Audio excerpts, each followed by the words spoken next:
నేను చంద్రబాబు నాయుడు గారి మీద కేంద్ర ప్రభుత్వం మీద ఒత్తిడి తెచ్చి రాయలసీమ లిఫ్ట్ ఇరిగేషన్ ఆపిచ్చిన అధ్యక్ష.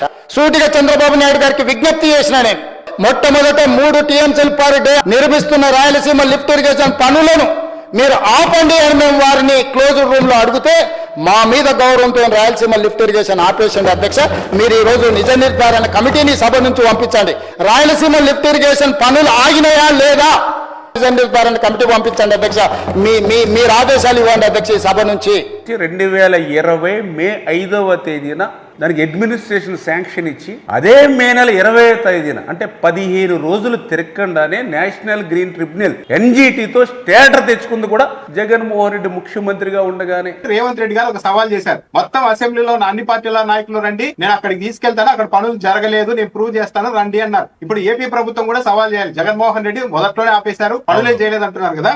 మరి ఏపీ ప్రభుత్వం కూడా పదండి సైట్ కి జగన్మోహన్ రెడ్డి పనులు చేశారని మీరు అంటున్నారు కదా, చూద్దాం పండి పనులు జరిగాయా లేదా అని సవాల్ చేయొచ్చు కదా. చేయడం లేదు. ఎందుకు చేయడం లేదంటే అక్కడికి వెళ్తే తెలిసిపోద్ది. 87% పనులు రాయలసీమ లిఫ్ట్ ఇరిగేషన్ లో పూర్తి చేశారనేది బయట ప్రపంచానికి తెలియదు. కరెక్ట్. అందరూ ఏమనుకున్నారు, ఎన్జిటి ఆదేశాలతో ఆగిపోయింది ఏమనుకున్నారు. ఈ డిబేట్ రావడం వల్ల సైట్ లో అక్కడ 80% పైగా పనులు జరిగాయి, కేవలం 13% పనులు ఉంటే చంద్రబాబు నాయుడు గారు ఆపేశారు అన్నది ఇప్పుడు చాలా క్లియర్ గా స్పష్టంగా అందరికీ అర్థమవుతుంది.